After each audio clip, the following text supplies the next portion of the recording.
J'en ai connu des gens qui voulaient s'émanciper, mais ils écoutaient leur entourage. J'ai un pote qui voulait se lancer dans le trading. Plein de gens de sa famille qui lui disaient non, ne fais pas ça, tu vas perdre tout ton argent. Il avait même arrêté de s'informer là-dessus. Gomi, il a attaqué une communication quand c'est bling bling. Hein. Il a quand même fait changer les mentalités de beaucoup de jeunes sur ce sujet-là, qui sont mis à faire des liens un peu chelous entre Rolex et la réussite. Le train de vie qui a été montré, c'est un train de vie de multimillionnaire plutôt que d'un mec qui a un peu réussi.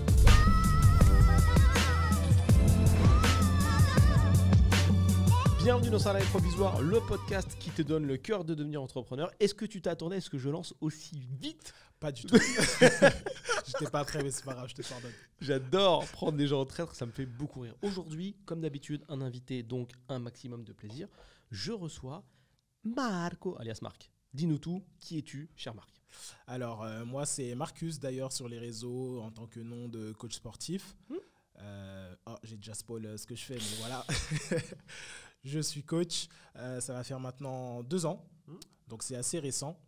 Je ne sais pas si tu veux que je développe dès maintenant ma story qui m'a mené à être coach. Ouais, vas-y, dis un petit peu plus. Ok, de base, moi, rien à voir. J'ai été dans le commerce.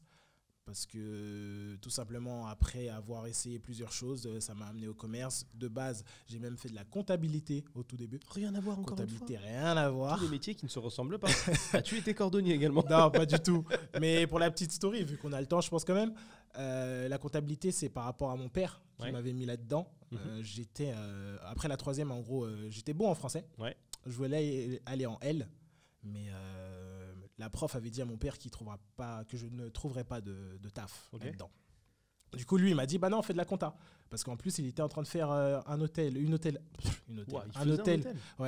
au Bled, en Côte d'Ivoire. Il a fini d'ailleurs ? Il l'a fini. Ouais, attends, il y a trop de sujets. Tu vois, il y a beaucoup de sujets. C'est vrai que je t'ai lancé un peu dedans. Je t'ai trop lancé. Donc, ça, si tu veux, je développerai après. On va dev. Et par rapport à cet hôtel, il voulait que je fasse de la compta pour pouvoir savoir tenir un minimum l'hôtel, justement. Je savais pas quoi faire. Je me suis lancé dans la compta. J'ai pas du tout kiffé. L'hôtel a fermé. Ouais, non. Mais il y a eu pas mal d'embrouilles justement par rapport à ça. Je développerai. Tu m'étonnes. Et après la compta, j'ai pas kiffé. J'ai fait un BTS MUC. Ouais. À l'époque. Mais même avant MUC, j'avais fait STAPS. Attends, t'es trop rentré dans les histoires. Attends, parce que je vais quand même donner une raison. Attends. Une raison de ta venue, quand même, c'est important. Il y a un projet d'application. Ouais. C'est ça qui t'amène en main, parce que les gens ils vont se dire mais pourquoi je vois pas le rapport avec le coach sportif, il n'y a pas de business, c'est quoi le rapport ? C'est que la mi-marque est sur une application, en tout cas sur un projet d'application. Ouais. Et tu sais que j'aime bien célébrer les gens qui font des choses et que j'aime bien donner de la force, ça me fait plaisir, c'est super, les gens qui sortent les doigts et qui font des choses de leur vie, des choses stylées. Merci. Donc aujourd'hui il est là, il va nous raconter son histoire et puis après on va enchaîner un petit peu sur le proche. On peut revenir sur cet hôtel en bref, sur l'historique de cette petite vie. Ouais, qu'est-ce qui s'est passé alors cet hôtel ? D'ailleurs, t'aurais pu aller y taffer. Non, ça t'a pas chauffé ? Ça m'a pas chauffé. Et après, en fait, mon père est décédé. Ça va, ça me touche pas. Pas besoin de me dire condoléances. Waouh. Mon père. Je préfère prévenir parce que les gens ont tendance des fois, tu vois, quand tu balances ce genre de phrase, à dire ah mince, mes condoléances, etc. Ouais. Non, franchement, on n'était pas si proches que ça, donc. Désolé Sista si tu vois cette vidéo. Mais... l'ambiance. Mais voilà, ça m'a pas touché plus que ça. Elle le sait, les gens de la famille le savent. Okay. Et du coup, par rapport à ça, en fait, ça a été l'anarchie. En fait, au Bled, quand il est décédé, il n'y avait pas de nom. Il n'a pas mis de nom à qui ça reviendrait, etc. Il n'y avait rien.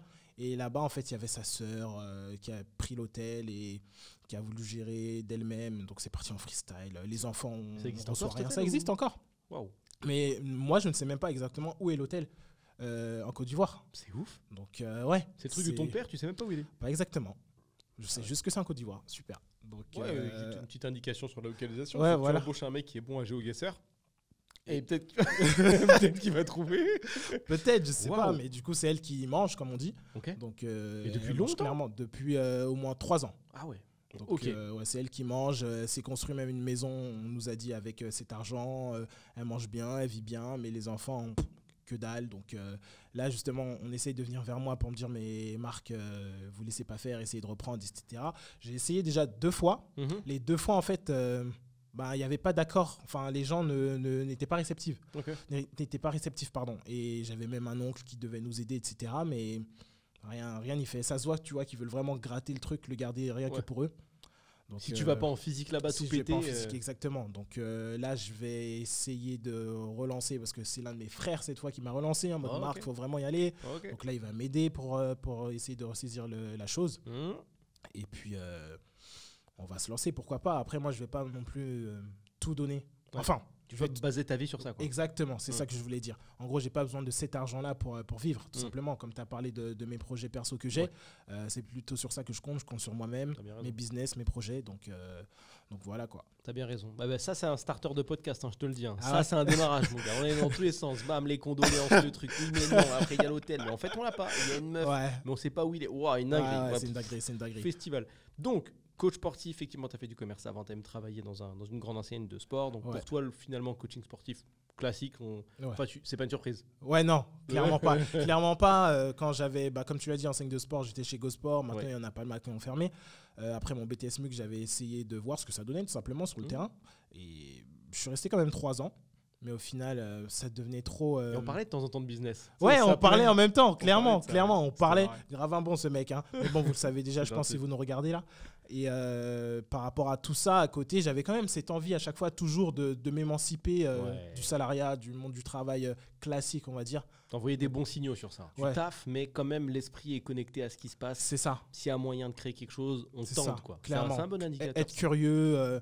ne pas être fermé à tout, aux opportunités, écouter quand même ce qui se passe et faire attention, je pense que tu l'as déjà dit dans plein de podcasts ou peut-être à d'autres personnes, ne pas forcément être bridé par la vision des gens classiques, des gens lambda qui sont justement dans ce salariat ou des gens qui ont peur de sortir de leur zone de confort et faire vraiment attention à ça parce qu'il y en a malheureusement qui vont écouter ce type de personnes. J'en ai connu, des gens qui voulaient s'émanciper mais ils écoutaient leur entourage. Genre quoi? Vas-y, donne-nous un vrai cas de figure. Genre, j'ai un pote qui voulait se lancer lui, c'était plus dans le trading. Après, je connais pas exactement le trading.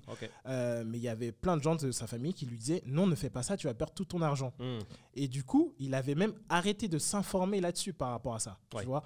Donc, alors que c'est un truc qu'il kiffait. Franchement, il m'en parlait tous les jours au travail, etc. Et moi, j'ai trouvé ça dommage tout simplement qu'il se bride ou qu'il arrête ça par rapport à son entourage. C'est un truc qu'il faisait kiffer en plus. Ouais, c'est un truc qu'il faisait kiffer. Il regardait plein de vidéos, il voulait se lancer là-dedans. Il n'avait pas encore un énorme budget, mais il était très intéressé. Mais par rapport à son entourage, alors que je crois que son père était mécano, sa mère infirmière, des gens qui n'ont rien à voir avec ce milieu-là, tu vois, sans vouloir leur manquer de respect. Mais au final, il les a écoutés et... c'est toujours comme ça. Et c'est pour ça qu'il se positionne un peu contre ce genre de sujet-là. Ce qu'on ne connaît pas, en général, fait peur. C'est ça. Peur de l'inconnu classique. Et tu sais que c'est marrant parce que ça, c'est lié, mine de rien, à l'envie de bien faire et l'envie que tu es le meilleur, en fait, quand t'es parent. Ce que tu fais quand tu fais ça, c'est une mesure de sauvegarde, en fait. Tu vois, tu empêches la personne d'aller vers son projet, vers le projet qui l'intéresse, pas parce que tu veux qu'elle fasse rien de la vie, justement parce que ta vision de la vie c'est pas ça. Donc tu dis non, écarte-toi du feu, n'y va pas, cette pièce noire, on sait pas ce qu'il y a dedans. Mais c'est marrant, alors que ce feu, ça les a jamais vraiment brûlés vu qu'ils ne connaissent pas. C'est pour ça que j'ai changé, j'ai mis une pièce noire après. C'est un peu comme si la porte est ouverte, il y a une pièce noire, on voit pas dedans. On dit peut-être tu rentres, peut-être tu rentres pas, vas-y fais comme tu veux. Les parents ils vont dire non, c'est pas ce qu'il y a, peut-être il y a un trou, peut-être qu'il y a des monstres, peut-être qu'il y a un trou avec des monstres. Mais c'est vrai que peut-être toi, tu as envie d'éclairer tout ça et de voir ce qui se passe. Peur de l'inconnu. On reste dans la pièce qu'on connaît, tu vois. C'est plus safe, c'est notre vision. On a toujours vécu là. Regarde, il y a des meubles, il y a à bouffer. Là-bas, on ne sait pas. Mais on nous a dit, il y a des monstres. Donc on va pas vérifier nous-mêmes. C'est triste, mais c'est par amour. C'est ouf, hein. C'est triste, mais c'est par amour. Ok, donc il y va jamais. Ce gars-là, il devient quoi d'ailleurs? Là aujourd'hui je sais plus, je crois qu'il taffe toujours dans une autre boutique, il a changé aussi donc pas spécialement poussé. Pas spécialement poussé. Raconte-nous un petit peu tout ce qui est le coaching pour toi, tu vois, les points positifs, les points négatifs, comment ça se passe? C'est quoi la vie d'un coach sportif aujourd'hui? La vie d'un coach sportif, la mienne, je me lève. Toi tu donnes des vrais détails toi. Vraiment je me lève. On voulait des détails, non, en fait classique, de toute façon. De base, je vais commencer par ça. Moi, de base, j'aimais pas du tout les réseaux. Du coup, en tant que coach, franchement, si un coach qui regarde cette vidéo, c'est très dur de ne pas se mettre sur les réseaux. J'en ai connu. J'en ai connu un qui essayait de vivre comme ça sans les réseaux. C'est mort. C'est mort. Franchement, c'est compliqué. En fait, on m'avait dit que certains y arrivaient, tu vois. Donc, je me suis dit, pourquoi pas moi? Mais c'est compliqué. Ça doit être des cas vraiment à part. C'est des cas exceptionnels, etc. Mais la visibilité que t'apportent les réseaux, elle est juste énorme. Elle est non négligeable. Il faut communiquer via via les angles qui sont utilisés par les gens. En fait. Ouais. Si les gens ont des téléphones dans la main et qui sont sur Insta, on communique sur Insta. C'est ça. Ça coule de source quand même. Hein. C'est ça, ouais, non, c'est ça, c'est clairement évident. Et du coup, quand je me suis lancé sur les réseaux, au bout de 6 mois, quand j'ai fait ma première année de coach, les 6 premiers mois, justement, j'étais pas sur les réseaux. J'avais juste un client. Ouais. Et quand j'ai commencé sur les réseaux, justement, j'ai commencé à avoir un peu plus de visibilité. Là, il y a des gens qui commençaient à me contacter petit à petit parce que j'ai pu être aidé également. J'ai eu un boost via un ami qui est coiffeur, que tu connais d'ailleurs, MTA, qui avait mis une vidéo où il voulait faire un challenge où il perd 20 kilos en 6 mois. Wow. Et du coup, par rapport à ça, dès qu'il a mis la vidéo en collab sur Insta, je me suis dit, mince, en fait, je suis obligé de me lancer parce que si les gens après ils viennent sur mon profil, il n'y a aucune vidéo, ça fait un peu con, tu vois. C'est embêtant. Donc, ça t'a poussé à agir. Ça m'a poussé à agir, franchement. J'avais déjà des proches qui me disaient aussi d'y aller, mais là, ça a vraiment été le coup de pied aux fesses. En mode, j'ai pas le choix, il faut que j'alimente ma page. Tu sentais que tu perdais des opportunités là en faisant ça. Exactement. Donc après, j'ai commencé là-dessus à faire des petites vidéos. Moi, je suis plus dans le thème de tout ce qui va être... je vais donner des tips tutos dans les sports de combat. Et parce que c'est un domaine dans lequel j'aimerais bien me professionnaliser après dans la préparation physique, mais vraiment des combattants. Donc je vais donner des petits tips par rapport à ça. Je vais pas encore, peut-être je donnerai plus tard, donner des tips sur la muscu même. Mais moi c'est vraiment prépa physique, sport de combat. Et à côté j'ai des sketchs humour, parce que j'aime bien rigoler. Ça s'est vu depuis le début. Cool. Et donc je trouve que c'est une personnalité c'est des choses qui me correspondent bien. De faire une partie prépa et une partie sketch. Donc je kiffe quand je fais mes vidéos. Tu t'en sors bien, c'est pas mal ce que tu fais, mine de rien. Merci. D'aller reprendre les concepts, reprendre ou créer tes concepts, c'est pas mal. Hein. C'est ça. Donc j'alimente comme ça. Je commence à avoir quelques gens intéressants que je rencontre. J'ai déjà coaché, je le coach toujours un rappeur, je coach un streamer actuellement. Donc je commence à avoir des gens qui ont un peu de visibilité, mine de rien. C'est ça, et ça aide. Tu l'as trouvé comment d'ailleurs? Que des contacts encore. Que des contacts, ouais. Que des contacts. Le rappeur en question, c'était un mec qui connaissait MTA. Quand il a vu MTA qui se lançait, il a dit tiens, moi aussi j'aimerais bien essayer ce challenge avec toi. Tout simplement. Remise en forme et tout, parce qu'il avait l'Olympia, le mec, juste après, dans quelques mois après. Donc justement, ça allait le remettre en forme. Magnifique. Et du coup, t'as besoin d'être en état de forme quand tu fais un truc comme ça. Ouais, oui, clairement. Il y en a des fois qui pensent que non, mais si, franchement, un artiste, quand il est sur scène, ça envoie quand même. Donc il faut une bonne forme physique. Après ça, le streamer, ça a été une story. J'ai trouvé ça assez stylé parce que j'ai changé. Par contre, ne faites pas ça au volant. Hein. J'étais au volant pendant que ça s'est passé. J'ai un pote qui m'envoie une story. Il me dit ouais, tiens, il y a ce streamer et tout qui cherche un coach. Et le streamer, je vois, il veut se mettre dans la muscu en mode sérieux et tout. Du coup, moi, j'ai un contact, un ami à moi qui connaît pas mal de youtubeurs ou streamers. Je lui envoie un message, je lui demande tiens, est-ce que tu connais quelqu'un qui connaît ce streamer-là ou est-ce que toi, tu le connais directement? Il me dit moi, je le connais pas, mais je connais un mec qui le connaît. Et du coup, ça part de là. Le mec qui le connaît, il envoie un message au streamer. Le streamer, dans la nuit, il ne me contacte pas tout de suite. J'envoie un mail avec le nom du mec qui l'a contacté. Et là, après, il me DM. Et après, ça part. Hein. Donc, tout simplement. Ça part, première séance, du coup il kiffe et après on renouvelle et on continue ensemble. Et ça fait combien de temps maintenant? Là ça va faire 1 mois. Ça fait plus d'1 mois là. Ok, 1 mois? Ouais, ça fait déjà 1 mois là. Je pensais que ça faisait largement plus. Ah non. Ah, c'est récent? C'est récent. Ça fait 1 mois, c'est récent là. C'est vraiment récent. Et tout se passe bien et c'est ok? Tout se passe bien, donc franchement c'est nickel. Il y a les résultats escomptés Enfin les résultats, ça fait 1 mois. En 1 mois c'est dur. Mais il y a déjà des changements parce que tu sais, tu peux voir quand même des changements au niveau des charges, au niveau de l'exécution. Après son exécution des exos était déjà bonne parce qu'il en avait déjà fait mais il y a longtemps. Donc ça, il n'y avait pas trop de soucis là-dessus, mais au niveau des charges, il évolue bien, il récupère bien. Et là, il faut juste travailler sur l'alimentation. Il veut prendre en masse, donc l'alimentation, ça compte énormément aussi. Il va falloir bouffer un peu, Sinon, à la salle, il se la bute bien. Mais en tout cas, il va falloir manger. Après, lui, ça peut être un peu compliqué pour le moment parce qu'il prépare un marathon. Ça va être marathon de Tokyo, donc tu vois, c'est pas forcément aligné les deux. Prise de masse, pas du tout aligné. Donc, mais c'est quand même bien pour lui dans le sens où il est très fragile de base musculairement. Du coup, le faire de la musculation, ça va quand même l'aider. Ouais, c'est bien. Dans tous les cas, c'est pas perdu. Mais clairement, c'est sûr que faire de la prise de masse en prépa marathon, ça va être compliqué. Ça va être compliqué. Mais bon. C'est pour après, c'est jamais perdu. Exactement. Tu as de l'exec, de l'exécution, de la vision, tu te mets un peu dans ce sport-là, c'est sympa comme tout. Exactement, carrément. Donc tu avances dans ta petite vie de coach sportif, tout se passe bien. Et est-ce que tu te rappelles, on peut même revenir, mais c'est quoi ta première idée de business avant cette idée d'application? Avant l'application même, est-ce que j'avais déjà eu une idée de business? Franchement, j'en ai eu une. Après, c'était dans le SMMA, enfin digital marketing en français. C'est ça, non? Ouais, c'est. Je sais même plus ce que ça veut dire. Ça résume à ça. Service. Je crois que ça commence par service. Media Marketing Agency. Exactement. Mais le S, je sais plus ce que c'est. Ouais, non, c'était ça. Après, je regardais un peu de tout, hein, tu sais. Et lorsque j'ai eu cette idée-là, en fait, c'était tout simplement en regardant Iman Gadzhi à l'époque. Oh là là, ouais, t'as regardé un grand gars. Iman Social Media Marketing Agency. Voilà, exactement. Donc en gros, une agence de marketing digital pour information, pour ceux qui. C'est pas mal. C'est pas mal.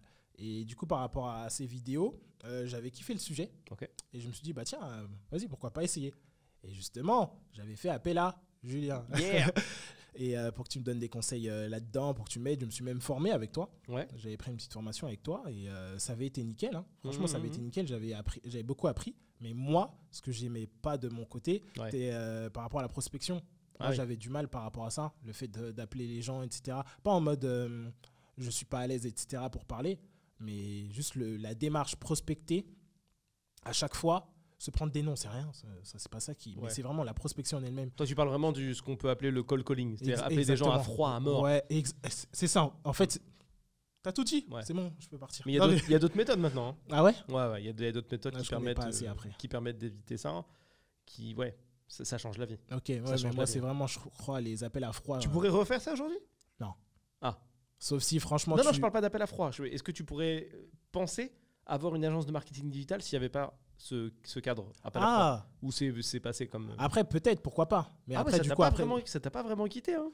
Non, parce que c'est quand même un sujet intéressant. C'est un super business. Tu vois, c'est un sujet intéressant. Donc après pourquoi pas, après le développement de l'appli dont je parlerai un peu tout à l'heure. Mais ouais, carrément, pourquoi c'est pas. un super business. Donc il y a un besoin de ouf, et la finalité de tout ça, c'est d'apporter de la clientèle aux gens, tu vois, aux professionnels. Et pour moi, c'est un business qui n'a pas de fin. C'est un puissant fond. Apporter des clients aux gens, à quel moment ça s'arrête? Ils en auront toujours besoin. C'est pas demain, la veille, que les mecs ils vont être formés de ouf et qu'ils n'auront plus besoin de nous, parce que nous, c'est ce qu'on fait avec Scalable, tu vois. Donc, c'est un truc qui n'a pas de fin. Franchement, c'est un truc qui n'a pas de fin. Business d'avenir de malade. Très stylé le nom d'ailleurs, Scalable. Je t'en remercie. Mais je savais pas que ça te plaisait encore. Ok. Si. C'est intéressant. Ouais, il y a d'autres. Dans ma tête, tu vois. Il y a d'autres méthodes. Mais bon, il y a une méthode qui est somme toute assez classique mais efficace. C'est d'arriver à faire faire de la publicité tout simplement. Faire de la publicité sur les réseaux et demander aux gens de te filer leurs informations. Ce qui fait qu'en fait, toi, tu as, on va dire, je vais dire ça, un Excel, même si c'est un peu vulgaire, et tu as le nom, le prénom, le numéro et le nom de la boîte de la personne. Donc quand tu appelles, le gars sait qu'il a lâché ses infos. Donc du coup, c'est quand même diamétralement opposé, tu vois. Appeler un mec à froid, tu le déranges, il est en train de faire un squat dans sa salle de sport, versus dire à un mec, salut, vous avez laissé vos infos sur le formulaire pour telle raison. Oui, dites-moi ce que vous pouvez me proposer. Peut-être ce que je vous propose, c'est qu'on se prenne un appel et je prends le temps de vous expliquer ça. Et tu vois là, tu arrives à un autre niveau qui est faire ce qu'on appelle un rendez-vous 1, où tu expliques en fait ce que tu fais. C'est un sujet, un prospect qualifié quoi, quasiment. C'est un prospect tout court. Prospect tout court en il est qualifié parce qu'il vas-y, on peut l'appeler qualifié. On peut l'appeler qualifié parce que quand même il est concerné par la situation. Allez, ok. Mais c'est vrai que le cold call, c'est violent. Hein. Ah ouais, c'est trop violent. C'est dur, hein. Ça m'a saoulé. C'est ça qui m'a clairement saoulé. Donc, c'est ça qui t'a poussé. Je pensais pas que ça t'avait poussé dehors aussi fort. Si. Je me suis dit, je me vois pas faire ça pendant 3-4 mois encore. Je sais pas combien de temps ça aurait duré, mais après tu mets d'autres personnes, tu vois, tu peux déléguer, mettre des gens en cold call. Et en gros, les verticales d'acquisition, c'est t'as un mec au cold call, par exemple, je te fais un à chaque fois, mais tu peux avoir un mec au cold call, tu peux avoir un mec qui fait un gars qui est chargé de publicité et qui t'amène des gens en automatique, un mec qui est chargé de les appeler et ainsi de suite. Mais c'est vrai que le cold call, tu peux le mettre de côté. Tu vois, nous on fait quasiment pas, voire pas de cold call. Hein. Ah ouais? Non. Ok. Full pub 100%. Ok. Et c'est ok. Hein. Ouais. Des gens super qualifiés, super cool. Et c'est vrai que ça fait une énorme différence avec les gens que tu vas déranger. Car t'imagines le timing. Oui, bonjour, c'est Julien de Scalable. C'est parce que nous, on avait des méthodes. Vas-y, dégage. Ouais. Violent. Mais ça marche. Hein. J'ai un pote là, justement, qui est dans cette ville-là, qui a une agence, et je l'inviterai d'ailleurs sur le podcast, qui lui ne fait que du cold call. Ah ouais, il est motivé. Hein. Son entreprise, c'est ça. C'est leur nom même, peut-être. Cold call. Peut-être pas quand même. Mais son entreprise, c'est ça. Donc il a une équipe de mecs. il trouve des clients pour cette boîte-là, tu vois, des gens à qui tu dis, bon, est-ce que ça vous intéresse d'avoir un service de démarchage commercial? Oui, d'accord, je vous facture, c'est tant. Et ensuite, ils dispatchent la mission au mec. Et toute la journée, les mecs, ils ont des listings. Oui, bonjour, on est machin de la société X. Ouais. Et ils changent, tu vois. Le jour 1, ils font la société X. Jour 2, ils font la société Z. Oui, bonjour, c'est machin de la société Z. Donc, on a vu que non. Est-ce que vous avez déjà quelqu'un pour vous accompagner sur le sujet? Oui, non. D'accord, est-ce que je peux me permettre de vous prévoir un rendez-vous avec un tel? Boum, ils prévoient un rendez-vous avec un tel. Et ça, c'est considéré comme... pour eux, c'est un peu leur métrique. Tu vois, quand ils vendent une prestation à une société, le fait de décrocher un rendez-vous, c'est le truc qui va leur permettre de re-signer le mec le mois d'après, tu vois. Ils vont dire, regarde, tu as décroché 2, 3, 15, 20, 30 rendez-vous. Donc, les X 1000 € que tu as payés, c'est worth. Tu captes? Ouais. Ils ont même une petite cloche. Tu vois, ils font les Américains un peu, c'est marrant. Ils ont même une petite cloche. Non, quand ils ont un rendez-vous. Leur mission s'arrête là, gars. Que du cold call. C'est comme si ta mission, tu t'asseyais dans un bureau. Ta mission, c'est cold call. On te dit, écoute, Marcus, ta mission, c'est de vendre des tasses. On travaille avec salarié provisoire. Tu vends les tasses salarié provisoire. Tu as un listing, t'appelles. Bonjour, c'est Marcus, salarié provisoire. C'est Marc. On a des tasses orange. Est-ce que ça vous intéresse? Ah oui, peut-être. D'accord. Est-ce que je peux me permettre de vous set up un rendez-vous avec un référent technique dans notre entreprise? Oui, d'accord. Tu vas sur le calendrier du mec, tu set up le rendez-vous, tu sonnes ta cloche. Ding ding, un rendez-vous. Fin de mission. Tu fais le mec d'après. C'est tout. Et après, quand on fait le bilan, on dit tiens, donc pour le client salarié provisoire, on a trouvé, grâce à l'équipe, 100, 150 rendez-vous. Et c'est ça, tu vois, en tant que chef d'entreprise, qui te permet le mois d'après de dire, bah tiens, la presta, tu l'as payé, on t'a amené 150 rendez-vous, on t'en avait prévu 100. Profite, kiffe. Tu vois le délire? Il fait que ça. Et il y a un monde où ça, moi, je trouve que ça reste un business intéressant, tu vois. Après, il n'est pas solo, donc ça aide. Non. Mais au début, il faisait à la main, gars. Au début, il était il faisait tout seul. Il racontera dans le podcast, tu verras. Au début, il appelait lui-même. Déterminé, mon gars. Propre. Il a fait ça longtemps, tout seul? Je sais pas combien de temps il a fait. Mais après, ils ont été 2, puis 4, puis maintenant, je crois qu'ils sont quasiment une quinzaine. Je sais pas si c'est des prestataires ou des employés. J'espère pour lui des prestataires, je te dis honnêtement. Parce que le jour où ça marche moins bien, il faut les assumer, les 10 personnes. Ça peut vite être compliqué. Néanmoins, c'est le cœur de son business. Et c'est marrant parce que ça m'a traversé l'esprit. Je suis en train de penser écosystème en ce moment, tu vois. C'est-à-dire qu'on a Scalable et tout, c'est cool. Mais avoir un écosystème et une agence par pôle, je pense que ça peut être fort de ouf. Donc tu mets un CEO, tu vois, disons que ce mec-là, admettons qu'il ait une boîte qui soit moins puissante que celle-ci, et qu'il aime bien le cold call, je le prends lui, CEO de, je sais pas, Callable, tu vois, si tu veux, Callable, et lui, son game, c'est les cold calls. Nous, on a une autre boîte, je sais pas, qui va faire, par exemple, du Google Ads, Adsable, et puis on les connecte. Parce que le mec qui te prend du cold call, il y a un monde où il a besoin de pub. Et le mec qui pub, il y a un monde où il a besoin de cold call. Tu captes? Et tu fais des trans machins comme ça, là. Tu fais du cross, et ça te permet d'avoir un écosystème d'entreprise. Et tu prends un cut partout, en fait. C'est lourd, ça. Tu vois, pourrait être lourd, hein. Je suis en train d'y penser fort, parce que je me dis, là, avec mon réseau, là, parce que là, t'es obligé de taper le réseau, là. Sur un truc comme ça, il faut des mecs de confiance. J'ai déjà 5-6 pôles différents que je pourrais créer comme ça. Et l'intérêt, c'est que tu mets des CEO. C'est pas genre, tu dis, tiens, t'es dans une section de la boîte. Non, c'est à toi, gars. Tu prends 80% du chiffre d'affaires. On prend 20, on t'amène le réseau, la connexion avec les autres boîtes et l'expertise. Tu vois? Je suis sur ça, là. Je suis en train de réfléchir fort à ça et je pense que ça va se faire parce que il y a trop de moments où on se dit boum, là on est en train de travailler avec des mecs de la rénovation, gros secteur. On est en train de travailler avec des mecs du panneau solaire, gros secteur. Bam, on fait un SaaS, on fait un machin. On n'a pas de call. Alors que là, tac, on a des ads à faire, appelle le mec de Adsable.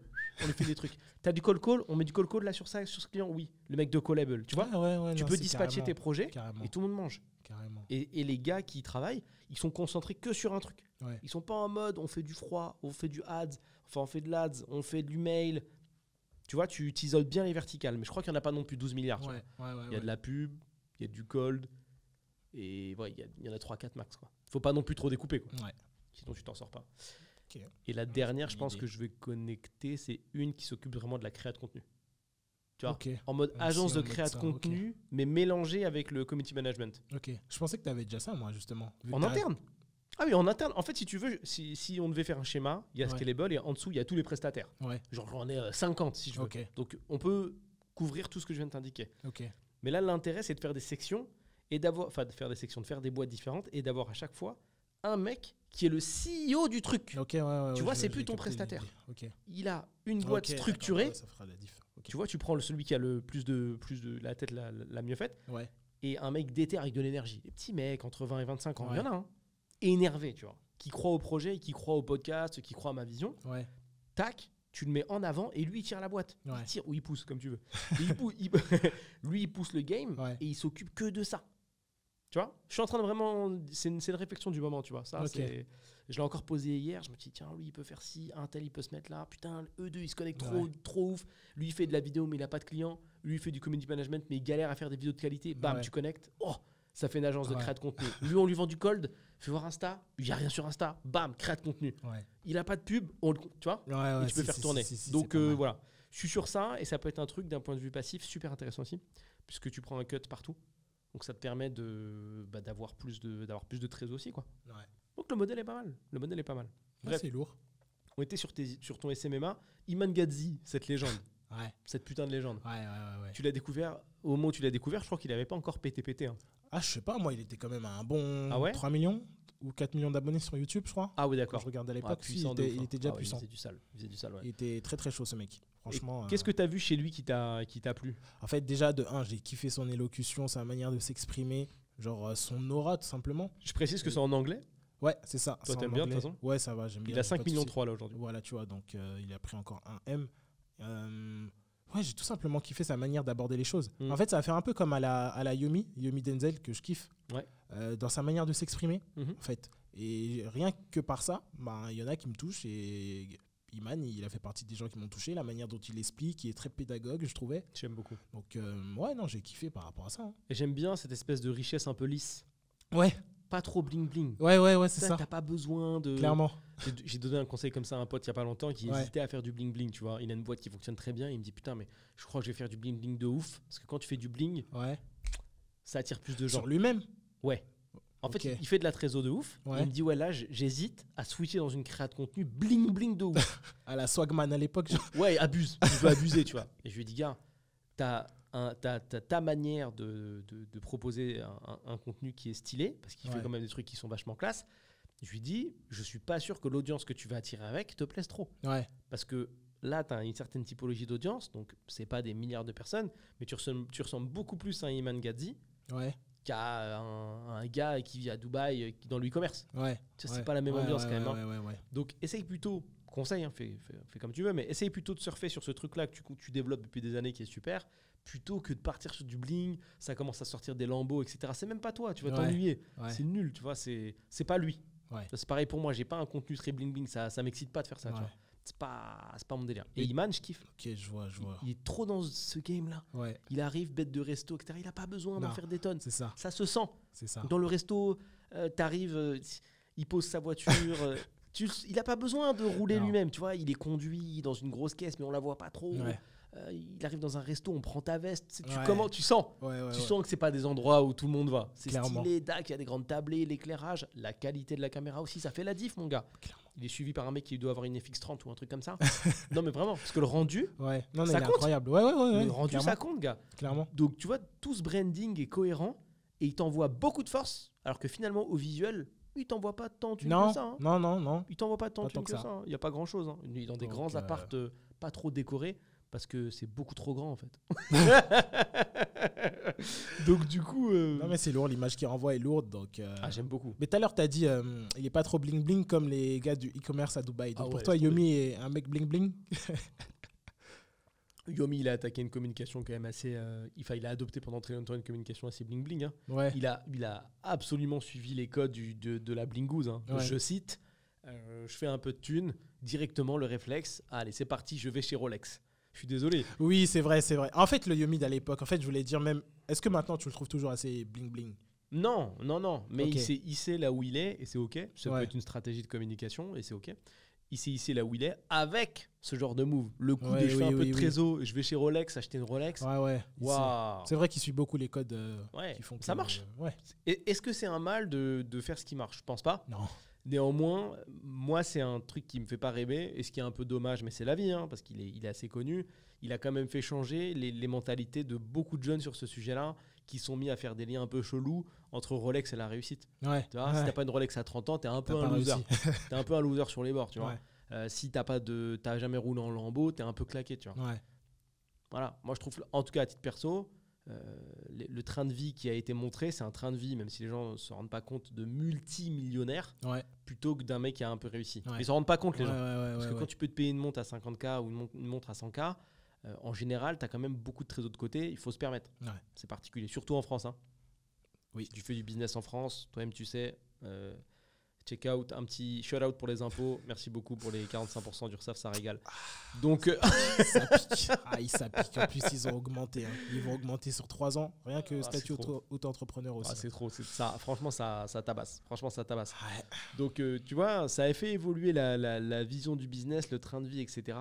Et c'est pas un truc que je kiffe de ouf. Bon, là, je suis allé sur une vidéo d'Iman qui apparemment, visiblement, c'est un petit peu lâché. Donc, on est toujours sur des plans qui sont construits. Donc, il y a un magnifique skier qui est une machine de salle de sport. Sur la gauche, une Lambo. Sur la droite, une Rolls-Royce. Et il s'assied dans le plan. Salut. Bon, là, il envoie. Mais quand même, tu vois, les plans, la manière dont c'est fait, c'est quelque chose. J'aime beaucoup. Au début, il ne communiquait pas comme ça. Ah ouais? J'avais pas vu au tout début. Au début, c'était bureau. Ok. Bureau très simple. Tu sens quand même que c'est pas un bureau à poser à n'importe quel endroit. Ça reste luxe. Tu vois, il y a du taf et tout. Tu sens qu'on est dans du vrai appart bien lourd, mais plus discret que ça. Ok. Mais encore une fois, là, tu vois, il a une communication un petit peu plus ostentatoire, mais ça reste stylé. Tu vois, il rentre dans le cadre, il y a quelque chose, il n'est pas là. C'est pas des montages dynamiques, bouf, dans la roue de la Lamborghini, champagne, des culs et tout. Non, c'est pas l'ambiance. C'est pas l'ambiance. Donc si c'est ça ton rêve, sache que c'est un train de vie de multimillionnaire. Sache que tu risques de devoir déménager également, puisque avec l'imposition française, ça va être complicado pipo. Voilà, parce que on m'a posé la question il n'y a pas longtemps, on m'a dit mais toi, mais avec tous les business que tu as lancés, t'es pas millionnaire? Si frérot, on va poser les tables, je vais te montrer ce que j'ai payé en imposition dernièrement, je vais te montrer pourquoi je suis pas millionnaire. Je dis rends-toi compte que si tu sors 1000 balles, 2000 balles, 10 000 balles de ta boîte, c'est 45% qui vont partir en URSSAF d'abord, et puis si tu te payes 10 000 € par mois, c'est 41% à titre d'imposition personnelle que tu vas payer. Rends-toi compte, sur 10 000 € de salaire, 4 100 € d'impôts. Et essaye de comprendre combien de Français en France gagnent plus de 10 000 €, enfin gagnent 4 100 €, juste ça.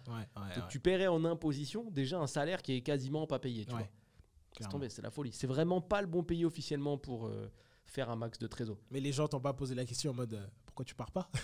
Justement, ceux qui t'ont dit ça. Non, même pas. Non, non, même pas. Sauf peut-être une personne. Après, je pense que j'ai répondu plus en mode aspect famille, les gens, etc. Mais c'est une question qui commence à me trotter fort dans la tête, je te cache pas. Hein. Parce qu'au-delà de l'imposition des enfers, il y a le train de vie, mec. T'as fait quelques voyages un peu sympas? Pas assez, je trouve. Je suis déjà allé juste à New York, Londres, Miami. Il y a un truc qu'on voit pas forcément, c'est que la vie qu'on mène ici, les habitudes qu'on a, etc., c'est cool. C'est mieux que le Gabon. C'est mieux que le Gabon. Mais en vrai, gars... On n'a rien contre le Gabon. Il n'y a rien contre le Gabon, mais no offense le Gabon, mais ça me fait marrer quand même. En vrai, gars, c'est vite fait comme life. Il y a vraiment des lifestyles qui ne te coûtent pas forcément plus cher qu'ici. Même prix, tu vois. Mais c'est un autre game, gars. C'est un autre game, quoi, tu par vois. exemple, quand tu me dis je te donne un cas typique. Prenons, je prends Dubaï, j'aurais pu prendre Singapour, j'aurais pu prendre Bangkok. Tu vis dans un genre de condo, un immeuble géant, là. Une tour, si tu préfères. Appartement avec une vue incroyable. Tu es sur un tarif, on est sur entre 1000 et 1500 $ pour un appart très ok. Ce qui n'est pas une somme tarée ouf, tu vois, 1000 € de loyer, c'est pas un truc de ouf. Dans ce même immeuble, salle de sport intégrée. Salle de sport, concierge en bas, lobby en bas, piscine. Juste ça. Mais ça me fait penser, j'ai un ami qui est parti en Thaïlande. Juste ce petit détail. Il fait de l'OFM, mais bon. Enfin, j'ai rien contre ça. On va parler juste après. Mais il est dans un truc comme ça. Mais tu vois, juste ça, mec, le lifestyle que t'as. Juste ça. Tu vois la détente de ça, le méga concierge, la sécurité, etc. Si je prends l'exemple de Dubaï, le niveau de sécurité est ouf. La largeur des routes pour avoir des caisses un peu sympas est ouf. Et si tu veux, les gens ont tellement de trésors sur place que faire des trucs qui vont te sembler grandioses, c'est tellement ok. C'est-à-dire que si tu veux faire une après-midi yacht, c'est ok, mon gars. C'est 150 € par personne. Tranquille. C'est claqué, gars. C'est claqué. Il y a des mecs qui sont tellement max du max. Ils ont des yachts, ils les louent à 150 balles. C'est claqué, mon gars, ce que tu veux faire. Donc, même si tu trouves ça claqué, tu peux passer quand même des moments assez pépites pour pas forcément pour énormément d'argent. Donc, en termes de qualité de vie, gars, Dubaï Mall, des 1 million de mètres carrés, t'as tout dedans. T'as même pas le temps de le visiter en une fois. C'est tellement grand qu'il y a des taxis à l'intérieur du machin. T'as toutes les cuisines du monde. Il y a plein d'endroits qui sont comme ça sur Terre, tu vois. Et quand tu compares à la vie d'ici, tu te dis, ah ouais, d'accord. Il y a quand même moyen de mieux vivre. Tu vois, moi, je suis sûr que ça me fait réfléchir. Et j'en parlais il n'y a pas longtemps. Je checkais les annonces justement à Dubaï. Et la case qui te permet, quand tu fais des recherches d'appart, de ne pas avoir de chambre pour avoir ta maid chez toi, ton aide ménagère chez toi, il faut la décocher, mon gars. C'est-à-dire que de base, les trucs sont construits et il y a de base la pièce pour la personne qui va t'assister dans ta vie. Mais juste en termes de confort, avoir quelqu'un qui va s'occuper par exemple de ton enfant la nuit si tu le veux, ou qui va s'occuper de ton enfant d'aller chercher à l'école, etc. Car un confort de vie. Wow, c'est lourd. C'est ouf. Tout ce qui est livraison, pareil, tu peux te faire livrer d'à peu près n'importe quoi très rapidement. Bon, ça aussi, on a ça, mais on l'a avec le délire des livreurs qui volent, tu vois. Ah, ok. Tu vois ce que je veux dire? Moi, ça va, j'en ai jamais eu. On a, mais aussi les mecs qui volent et tout. On a aussi, on a toujours des trucs chiants. Alors que là, ça n'existe pas, ça. Tu vois, il n'y a pas de vol, il n'y a pas de délire là. Tu n'es pas là, il y a ton concierge. Ton concierge, il voit le truc, il peut le déposer devant ta porte. Il y sera. Il n'y aura rien. Il y sera, gars. J'ai un pote qui m'a dit un truc un jour, qui habite à Dubaï, ça m'a beaucoup fait sourire quand il m'a dit ça. Enfin, ça m'a fait halluciner même, je dirais. Il était où quand il m'a dit ça? Je crois qu'il était en France, il était dans le sud. On devait se voir quelques jours après. Il m'a dit, ouais, là, justement, c'était dans le flow de la conversation. Là, justement, j'ai un pote qui est à Dubaï, il va vivre chez moi, du coup. Je dis, ah ouais, et tout, t'as laissé les clés et tout à un pote là-bas et tout. Il me dit, non, j'ai laissé ouvert. T'as laissé ouvert. Il dit, oui. Bah, il vient, il rentre et il fait sa vie, tu vois. Juste, j'ai prévenu le concierge, comme ça, c'est bon.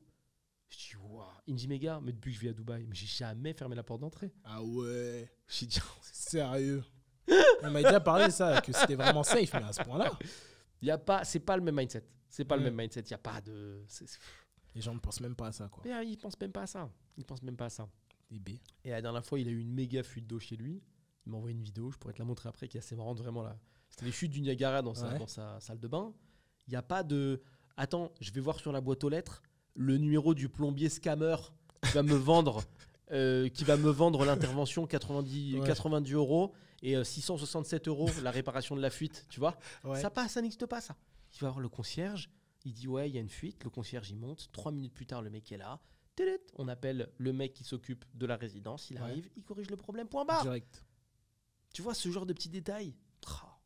Ça fait la diff. Tu peux rester concentré sur ce que tu as à faire. Tu vois, les gens, beaucoup d'expats, donc beaucoup d'ouverture. Tu connais nous, nous les humains, quand on n'est pas chez nous, on est ouvert aux autres. Oui. Du coup, tout le monde se parle. Voilà, tout le monde se parle. Quoi. Tu fais des rencontres business stylées. Tu veux louer des salles stylées, elles sont 1000 fois plus stylées qu'ici, dans nos petits hôtels un peu claquos, tu vois. C'est un autre monde. Donc, tu vois, c'est pour ça que moi, je réfléchis à ça. Je réfléchis à ça pour le confort de vie, pour la suite de la vie. Tu te dis, ah ouais, quand même. On est bien, moi, je vis bien. Mais là-bas, c'est incomparable, gars. Tu vis pas bien, t'es un roi, quoi. Et c'est OK. Juste le coup de la maid, gars. Pas préparé à manger. Oh là là. Juste, il y a à manger. Il y a à manger. Tu dis, ouais, pense à faire les courses. Tac, fais les courses. Fais livrer. Même pas besoin d'appuyer sur les boutons, tu vois. Incroyable. Je sais pas comment les gens vont percevoir ça. Parce que je sais que le service à la personne en France, ça peut paraître un peu chelou. Il y a des gens qui trouvent que c'est en mode esclave, etc. C'est juste un job, en fait. Faut se détendre. Mais trop fort. Franchement, c'était une Dubaï parenthèse. Voilà. T'es déjà allé, toi? Non, justement, je suis jamais allé, mais ça m'intéresse. Puis surtout, le fait que tout soit un peu vertigineux, tu vois, t'as accès à tout. Vraiment. Truc qui m'a beaucoup fait rire la dernière fois que j'y suis allé. On a commandé un hamburger. Et j'ai switché sur le côté. Et c'était une page de location de voiture. J'ai décalé. J'ai décalé, pas beaucoup. Et la caisse que j'ai vue, c'était un Lamborghini Urus. Donc tu peux faire McDo, Big Mac t'ajoutes, tac, tu valides. Après tu fais petit switch de côté, Urus, juste derrière le McDo, parce qu'on veut après faire une balade. Non mais gars. Putain. Sur Uber, hein. Sur le Uber de là-bas, il s'appelle Karim. Pas Karim comme Karim. Karim non, pas comme ça. Karim comme C-A-R-E-E-M. Ah ok, un peu plus stylé. J'imagine la gueule de la livraison. Voilà, petit diamant, c'est tout. Tu peux monter, tranquille par contre. Non. Chelou. Non, Karim, autre Karim. Autre Karim. Non, gars, en termes de luxe, c'est incroyable. En termes de qualité de vie, surtout, c'est incroyable. Bon, comme d'hab, t'as toujours des gens qui vont dire mais oui, mais c'est parce qu'il y a des gens aussi qui sont maltraités, blablabla. Les gars, comme partout dans le monde, en France aussi, il y a des gens qui sont en galère. Ouais, clairement. C'est genre triste, mais c'est genre la vie, quoi. C'est pas toi qui vas les pousser dans le fossé parce que tu vas vivre là-bas, tu vois. Faut arrêter le game. Mais après, ça, je pense que c'est des remarques qui sont aussi très Frenchy. De toujours faire des commentaires sur les autres trucs. Clairement. Dès que t'as pas accès, tu dis oui, les autres là-bas, parce qu'ils exploitent, c'est pour ça qu'il y a des gens qui ont de la. D'accord. Ah, mais lui, il gagne beaucoup d'argent. Non, mais il doit faire des trucs chelous. Non. C'est sûr, il vole. Il est riche, mais il est riche chez les voleurs. Il y a un mec qui a fait une inter comme ça il y a pas longtemps, tu as vu ou pas? Non. Il a fait toute une inter comme ça en expliquant ouais, mais vous croyez vraiment qu'on peut être riche, etc. Mais n'importe quoi. Si les gens aujourd'hui sont riches, c'est que c'est des voleurs. Et vous croyez vraiment que lui, il fait 150 millions et que c'est normal? S'il fait ça, bah, c'est tout simplement parce que comment il avait dit ça? Il avait employé un move. Et vous pensez vraiment qu'avec quel diplôme on doit pas, tu sais, que des erreurs. Quel diplôme on doit passer pour avoir 150 millions par an, monsieur? Ça existe? Et ben voilà. Que des trucs comme ça. Tu l'écoutes, tu dis, gars, tu n'as rien de bon dans ce que tu dis. Tu me parles de diplôme, tu parles d'académie. Et il rajoutait un truc de ouf. Et il a dit, ouais, vous pensez vraiment qu'avec 2 000 € par mois, on peut faire 150 millions d'euros? Mais il était en mode sérieux ou il était en mode parodie pour que les gens... Premier degré sur une émission et tout, genre un truc à la BFM. Il était énervé là. Premier degré. Et en fait, il t'expliquait qu'en termes de temporalité, en fait, si tu veux, il a dit, dans sa tête, c'est 35 heures, 2 000 € par mois. Ouais. Ok.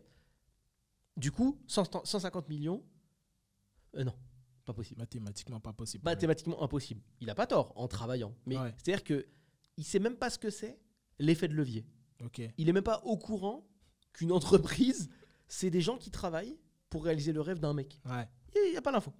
Donc pour lui, il dit non, mais dans la boîte, c'est pas possible, je veux 150 millions. Il faut que je travaille combien d'heures? 35 heures par jour, peut-être. Et il faisait des calculs. Tu l'écoutes, chaque phrase, tu dis, mais tu dis non, gars. Voilà. Et il affirmait le truc et il expliquait qu'en fait, c'était impossible d'être millionnaire, mine de rien, ou d'être milliardaire pour le coup. Ok. Voilà, c'était sa démo. Et puis après, il a fini ça avec une petite casse-pillage, tu vois. Mais en français, du coup? Oui. Ok. Il expliquait qu'il y avait des gens riches parce qu'il y avait des gens pauvres. Ce qui n'est pas totalement faux. Non, il a mais il ne faut pas corréler comme ça non plus, tu vois. Il ne faut pas corréler comme ça. C'est pas aussi lié que ça. Bref. Ok. Mon cher. Ouais. Donc, on parlait d'idée de business. SMMA, Iman Gadzhi. Ouais. Tu as payé sa format? Non, j'ai pas payé sa format. J'ai pas payé sa format. Mais j'ai presque failli la payer en plus. Hein. Mais merci, ça lui fait plaisir. Non, mais après, justement, c'est là que justement je me suis orienté vers toi. Parce que déjà, c'est full anglais. Ça va, je suis assez à l'aise en anglais. Mais je me suis dit, j'ai une connaissance, un ami qui est dedans. Ce sera en français. Donc pourquoi pas tester avec lui. Et du coup, c'est parti avec toi à partir de là, quoi. Je me suis dit que ça aurait été plus pratique, j'aurais été plus proche. Merci, man, pour la passe D. J'étais en live, etc. J'étais beaucoup plus rapidement. Donc, c'est aussi ça qui a fait que je me suis orienté plutôt vers la formation française, du coup. Ouais, ok, je comprends. Je sais plus si j'ai déjà eu accédé à sa format, il me semble pas, ou peut-être à la version 1. Je crois la version 1, tu m'avais dit. Ouais, il y a longtemps. Donc, tu fais ça. Donc, il se passe ce qui se passe, t'aimes pas la prospect et tout, on avance. Ouais, j'arrête. Une autre idée de business à partir de là, l'appli. Oh putain, on a switché sur l'appli, ça y est, c'est là. Alors, explique-nous le concept. Allez, pitch-moi tout ça. Alors, c'est une appli de rencontre sportive. Dans le sens où, depuis que je suis coach, j'ai toujours, jusqu'à aujourd'hui, eu des gens qui me disent « J'aimerais aller à la salle de sport, mais j'ai personne avec qui y aller. » Et du coup, je ne vais pas à la salle de sport. Ok. Je l'ai entendu 2, 3, 4, 5 fois, tout le temps. Très bonne raison, cela dit. Du coup, je me suis dit, mais ça n'existe pas déjà un site ou une appli qui est de ce style de personnes à se rencontrer? Je check sur Internet, je ne vois pas. Que pour la salle de sport. Hein. Parce que quand je parle de mon appli, il y en a qui me disent ah, mais ça existe déjà. Désolé, la petite voix. Ils ont tous une voix à la con, les gens qui font ces réflexions-là. Après, je dis oui, mais dans plusieurs domaines, en fait. Tu vois, j'ai vu, il y a plusieurs applis, mais ça va être sport, tennis, muscu. En fait, ils diversifient tout. Mais j'en ai trouvé aucune où c'est vraiment que la salle de sport. Ou peut-être j'ai mal cherché, où c'est vraiment dans le fond du fond.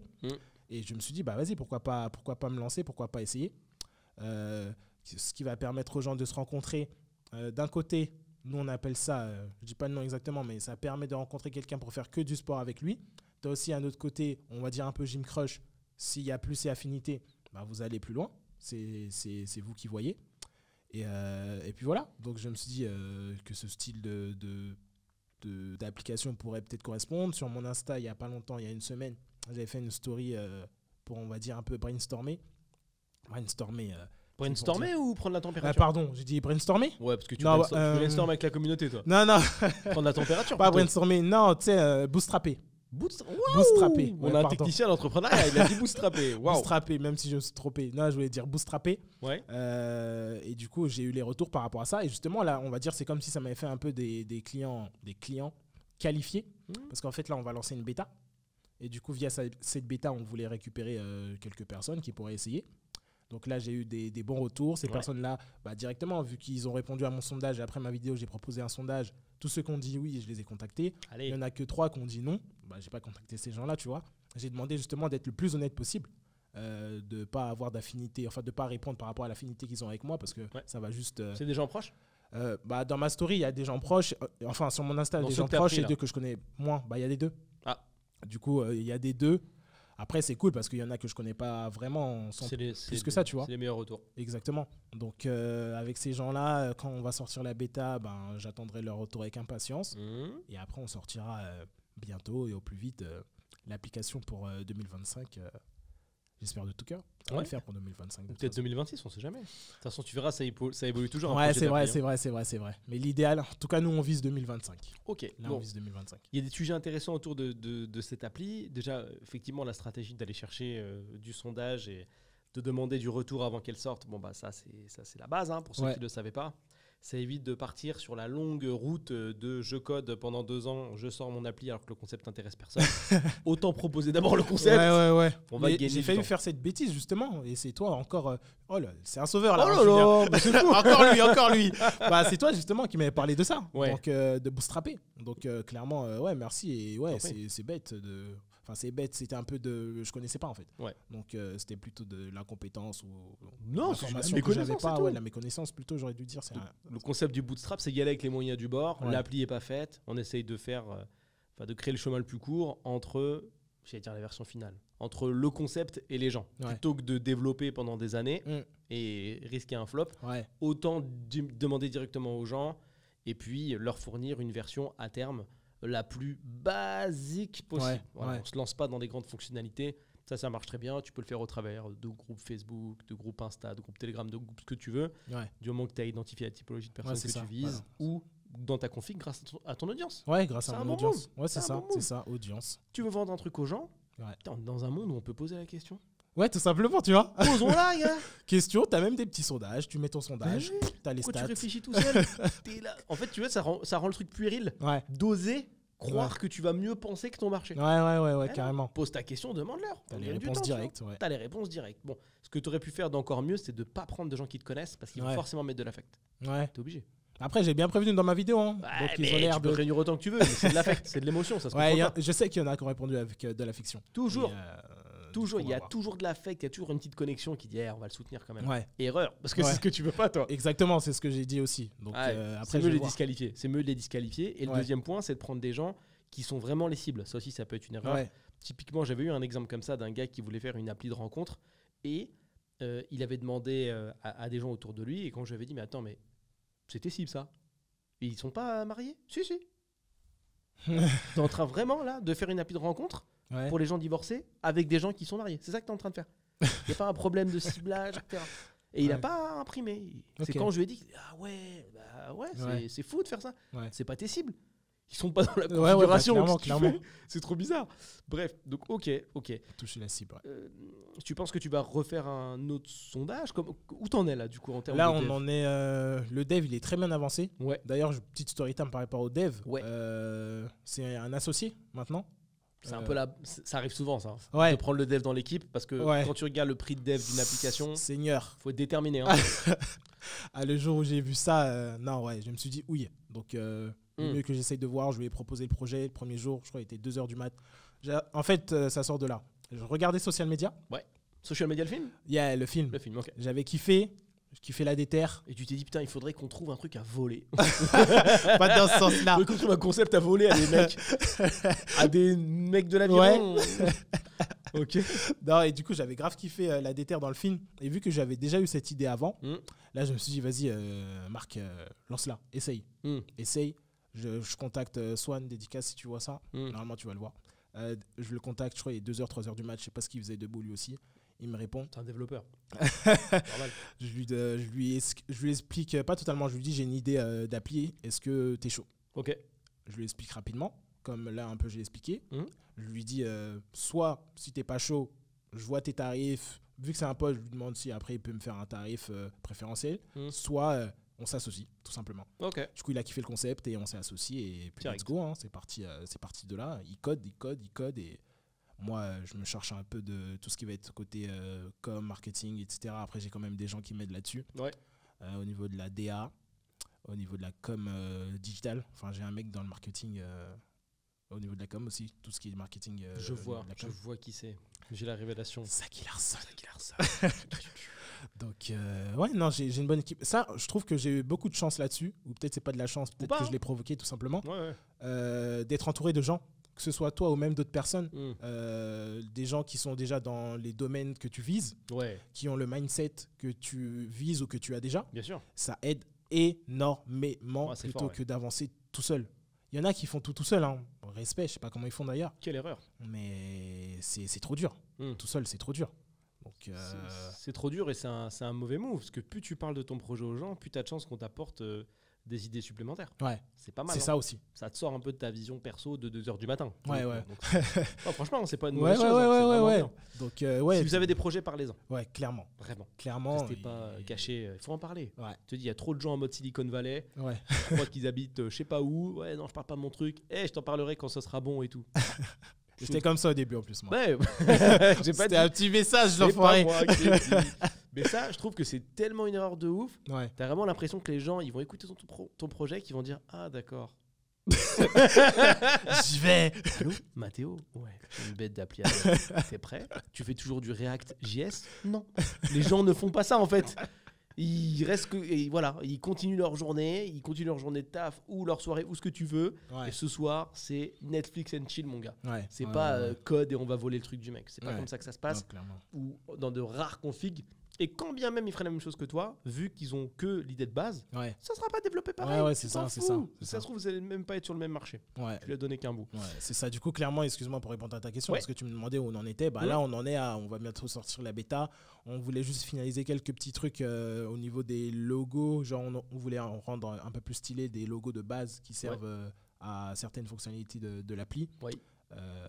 Là, on a engagé quelqu'un là-dessus et après, hop, c'est bon, ça part, quoi. On veut pas non plus tout faire. En gros, il y a l'interface aussi qu'il faudrait refaire, mais là, vu que c'est juste pour une bêta, on s'en chargera après, tu vois. Donc, histoire de au moins sortir le truc là directement, avoir des retours, ce qu'on pourrait changer, si c'est facile, en prise en main, etc., quoi. Ok. Là, dans cette trajectoire un peu spécifique que tu as pu prendre avec ton associé et l'équipe, on comprend que tu as quand même engagé du dev.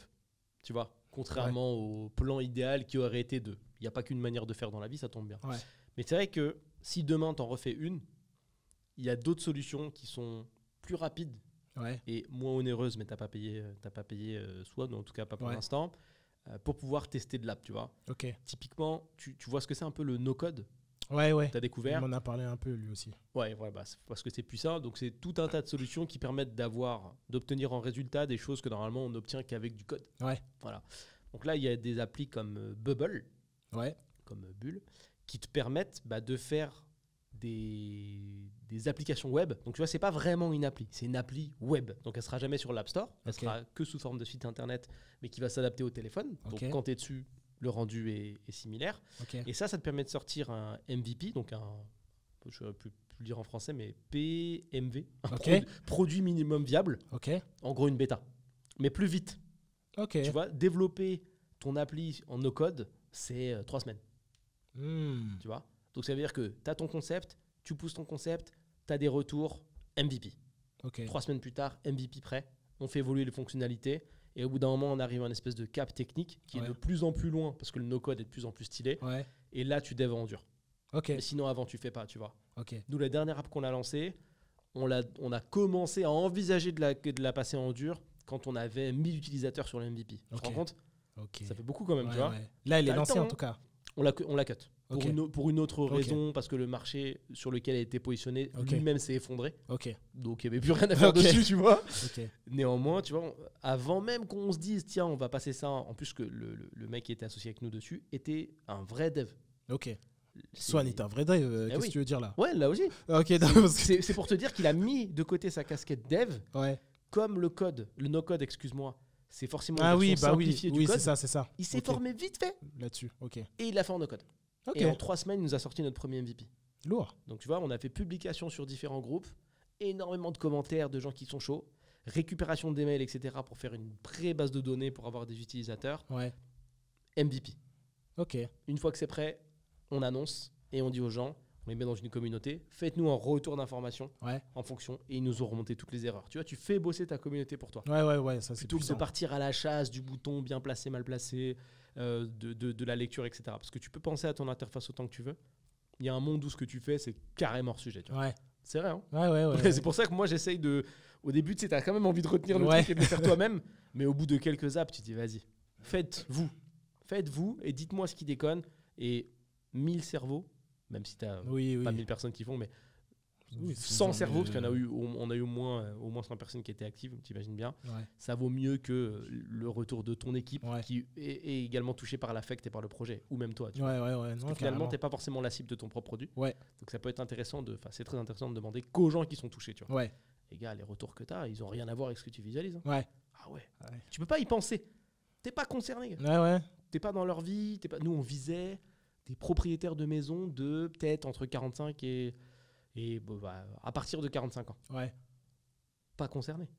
Je suis pas en province, parce qu'on visait des provinciaux. Je suis pas en province, j'ai pas 45 ans et j'ai pas de maison. Je l'ai dit 2 fois. Ouais. Province, 45 ans, propriétaire de maison. Tu vois, je suis concerné par aucun des 3 trucs. Ouais. Mais je peux lancer une application sur le sujet. Non, mais c'est vrai que ça aide. C'est comme ça me fait penser à mon appli et au niveau de la protection des femmes. Parce que je suis déjà allé sur des applis de rencontre, etc. Bah, j'avais ma vision de mec. Et lorsqu'on en parlait un jour lors d'un brainstorm, c'était ma copine justement qui nous l'avait mentionné par rapport à mais les femmes, ça peut être problématique pour elles, les gars qui les harcèlent, etc. par rapport à une certaine fonctionnalité que je dirai plus tard. Et du coup, je me suis dit, j'avais pas vu ça comme ça, c'est vrai. Parce que j'avais ma vision de mec, d'homme. Et c'est vrai que les femmes sur les applis de rencontre... D'hommes respectueux. Précise. Merci. Non, mais c'est vrai. Oui. Parce que si tu envisages la vie à travers ton prisme, toi, il y a du respect. Ouais, tu vois, même si on te dit message infini, tu sais très bien que tu vas pas envoyer 50 fois la même meuf. Ça va. Mais il y a des oufs qui feraient ça. Il y a des oufs qui feraient ça, gars. C'est hallucinant. Bien sûr. Et même, un truc auquel j'ai jamais pensé, mais on m'avait dit aussi qu'il y a des gars qui font exprès de faire des comptes féminins. Mec, c'est une dinguerie. Et ensuite, après, derrière, ils parlent à la meuf et après, ils disent que ce sont des gars, etc. Mais ils font exprès de faire des faux profils de meufs pour contacter des femmes. Ouais. Pour créer de la connexion ou pour esquiver le processus de facturation de certains sites. Je crois que sur Adopt, c'est comme ça. Je crois que ça doit être gratuit pour les meufs. Adopt, c'est ça. Tu vois, gratuit pour les meufs. Donc ça vaut le coup, entre guillemets. Ouais. Trop bizarre comme relation. Trop bizarre. De ouf. Et ces trucs-là, c'est chelou. Moi, j'ai pas pensé à ça. Tu discutes avec une autre meuf, mais tac, en fait, elle dit non, mais en fait, j'étais un gars. Donc, c'est pas toi sur la photo? Non, mais waouh, chelou, hein? Ouais, très chelou. C'est une base un peu bizarre. Très chelou. Donc, c'est pour ça, comme tu dis, c'est bien de développer, d'en parler à des gens pour avoir des retours différents, quoi. Ouais. Et puis vraiment te faire une idée de ce qui se passe et de faire évoluer ton produit. Mais t'as vu, c'est une aventure un peu magique, de développer une app. Hein. Ouais. C'est marrant pour un truc que tu toucheras jamais de ta vie. Ouais. C'est pas palpable une app. Non, du coup. Kiffant. C'est kiffant. Franchement, c'est kiffant. Je sais pas jusqu'où on va aller avec ça pour le moment, mais là, je kiffe. Hein. Franchement. Je peux te donner quelques petites stats, parce que tu sais que j'aime bien j'aime bien la documentation et les petites stratégies, les petits faits d'armes. Pour le coup, pour une application, tu dois prendre 10%. Il faut que tu fasses tout. Une fois que ça sera lancé, pour prendre 10% d'utilisateurs par semaine. Ok. Voilà. Après ça, tu pourras commencer à penser à la publicité, etc. Mais si tu peux prendre 10% d'utilisateurs par semaine, c'est cool. C'est une bonne moyenne. Quand même. Ouais. Okay. Quand ça va s'arrêter, c'est que tu commenceras à caper. Ok. Tu vois, c'est-à-dire que si en fait, vois un peu ça comme des petits engrenages. Si tes engrenages sont... Le but, c'est de chercher l'alignement parfait. Ok. Dès que ton alignement est parfait, ton système tourne et tu es à peu près 10% d'acquisition semaine. Okay. Et puis une fois que tu commences à bien traverser ton marché, ça réduit et là il faut se pencher vers d'autres méthodes. Okay. Tu vois l'idée? Okay. C'est un chiffre un peu indicateur, mais ça te permet déjà d'une part de mettre en place des tableaux, ce qui est important pour suivre ce qui se passe, et puis d'être connecté vraiment à ta donnée, quoi. Okay. Surtout sur une application, c'est important. Tu vois, tu as ton turnover, les gens ils rentrent, combien de temps ils restent sur l'application, au bout de combien de temps, est-ce qu'ils s'inscrivent directement, est-ce qu'ils partent pendant le processus d'inscription, combien de temps ça reste sur leur téléphone. Tu vois, il y a plein de données et ces données, il faudra les récupérer pour pouvoir améliorer le tout. Ok. Parce que les gens ne vont pas forcément te faire de cadeaux. Ouais. Ce qui est normal. Ouais, tu connais. On a tous installé des apps de merde. Ouais. Tu les prends, tu les lances, ça fait pas ce que tu veux, ça dégage. Ouais, clairement. Et tu appuies pas sur le point d'interrogation. Bonjour, alors, je cherche... Tu fais pas de remontée d'informations. Ouais. Ça dégage, mon gars. Soit c'est bien conçu, soit ça dégage. Ok. Donc sache que les gens seront pas plus sympas avec ce que tu fais. Ouais. Et donc soit c'est bien conçu, soit ça dégage. Ouais. Ce que je te souhaite pas. Ce qui est cool, je sais pas si tu as déjà commencé à faire la connexion, c'est que comme tu connais des mecs qui ont quand même de l'audience, quand ça sera bien abouti, tu pourras leur en parler. Ouais, si. Pas trop tôt, gars, s'il te plaît, pas trop tôt. Ouais. Grille pas les cartes. Hein. Ouais, non, ce que je me suis dit, si c'est pas encore bien abouti, ça sert à rien d'en parler tout de suite. Pas trop tôt. Va chercher de la croissance organique. Ce que tu fais en plus sur Instagram, ça marche bien. Ouais. Donc essaye de faire glisser ça comme ça. Essaye potentiellement de bosser avec des gens que tu... Enfin, essaye de créer des relations. Tu peux rencontrer des gens, discuter et tout. Mais c'est de faire des moments entrepreneurs, tu sais, des trucs d'entrepreneurs, des soirées d'entrepreneurs, des soirées business, de rencontrer des gens, de voir, juste histoire de t'imprégner un peu du milieu, tu peux faire de bonnes rencontres. Ok. Tu peux faire de très bonnes rencontres. J'hésiterai pas, ça me dérange pas en soi. Tu vois, c'est un écosystème qui est un peu... C'est un écosystème qui est un peu sympa. Ok. En plus d'ailleurs, parce que je l'ai pas précisé tout à l'heure, mais pour ceux qui regardent, il y a aussi les sparring qui sont on va dire proposés sur notre appli. La bagarre. La bagarre, parce que vu qu'il y a de plus en plus de salles de sport qui intègrent les fight parks, qui vont mettre des sacs de frappe, des rings, même des cages. Ouais. Donc je sais qu'il y a beaucoup de gens aussi qui cherchent du sparring. Ouais. Donc ça aussi je l'ai intégré. Même moi, pratiquant de sport de combat, je sais que des fois quand tu vas dans une salle, t'aimerais... tu frappes sur le sac, mais t'aimerais des fois faire un peu de sparring avec quelqu'un. Ouais. Donc, sparring, des oppositions en boxe. Ouais, opposition en boxe. Qu'on comprenne, donc mettre les gants contre quelqu'un. C'est ça. Plutôt que contre le sac. C'est ça. Ce qui n'a rien à voir pour le coup. Rien à voir du tout. Deux sports différents. Rien à voir. Rien à voir, beaucoup plus kiffant. Et voilà, ça c'est proposé dans l'appli. Et je sais que quand j'avais balancé ça sur Facebook, j'ai bootstrappé sur Facebook, sur Insta, j'avais eu direct des retours par rapport au sparring aussi. Je pensais pas en avoir autant. Justement d'ailleurs. Ouais. Donc il y a de la demande sur ça aussi en fait. Hein. Donc let's go, ça aussi c'est intégré dans notre appli. Donc c'est pas mal. J'ai une question, cher Marc, qui n'a rien à voir avec le podcast, mais qui a en même temps tout à voir. D'après toi, depuis combien de temps on discute Tu ressens quoi en termes de temporalité? Je sais pas, 40 minutes. Ouais. Tiens, regarde, c'est cadeau. Je vois pas là. 1 heure. Ah ouais, ok. Ouais, je t'avais dit qu'on ferait 1 heure facile, mon gars. Là, je peux même te tenir encore 2 heures si je veux. Putain. Je t'ai dit, quand on s'amuse. Histoire, parce que moi, je lui avais dit, je sais pas, moi, je commence à peine, hein, je sais pas ce qu'on pourra dire. Et au final, ok. Dit, on aurait même pu faire 2 heures que sur le développement d'une appli. Hein. Ouais. Il y a plein de sujets, c'est super intéressant, on peut tout tirer dans tous les sens. Ouais. Parfait. Revenons dans ce fameux podcast. Cette partie sera bien évidemment pas du tout coupée. Donc, du coup, fais-moi confiance, ça sera vraiment pas coupé. Ok, donc comment tu vois un petit peu les choses? Ah, attends, moi c'est ça qui m'étonnait. Ouais. La cible sparring, c'est quoi le rapport avec la cible rencontre? Parce qu'on est sur un truc, t'es le marché love. Ah, c'est pas love, hein. Attention. Ah, pardon. Ah oui, non, c'est pas love. Quand je dis c'est rencontre, pas marché love. Tu m'as dit qu'on pouvait crusher alors. Ouais, on peut aussi, mais c'est pas le but principal. Franchement, le but principal, c'est les gens... partenaire. Ouais, voilà. Quand je t'avais raconté justement les gens qui veulent aller à la salle avec quelqu'un, c'est vraiment le but principal, rencontrer un partenaire de sport pour faire que du sport. Et dans d'autres fonctionnalités, on a une fonctionnalité aussi qui te propose. En gros, tu peux indiquer clairement ce que tu veux sur l'appli. Voilà, tout simplement. Tu as des logos. Un logo qui te dit, ouais, moi, je suis là pour ça, moi, pour cette chose-là. Et il y a une fonctionnalité qui te dit clairement, bah, moi, je suis là pour un gym crush, quoi. Genre, quelqu'un, en gros, qui me correspond bien, qui va à la salle aussi, et avec qui je pourrais créer plus d'affinités. Très clair. Donc, très clair. Mais le but principal, c'est vraiment... Et le sparring. Et tu as le sparring aussi. Ok. Pour moi, c'est 3 fonctionnalités qui, je trouve que le sparring n'a rien à voir avec le reste pour le coup. Ouais. Bah, en fait, c'est parce que c'est surtout le fait de pouvoir retrouver ça à la salle de sport. Si tu veux, dans les logos, je vais te dire les 3 logos. Hein, ouais, de toute façon, tu voulais parler un peu d'une fonctionnalité, enfin des fonctionnalités tout à l'heure. Ouais. En gros, en substance. Ouais, voilà. Les 3 logos, ils ont 3 noms différents. Okay. On a gym partner. Justement, je cherche qu'un partenaire de sport. Ok. T'as gym mate, on a appelé ça comme ça. Je sais pas si ça sera le nom fini quand ça sortira. Ouais. Gym mate, en gros, c'est je cherche principalement un partenaire de sport. Ok. Mais je ne suis pas fermé à plus si affinité, si une étincelle se crée. Ok. Et t'as gym crush. Je cherche essentiellement en gros.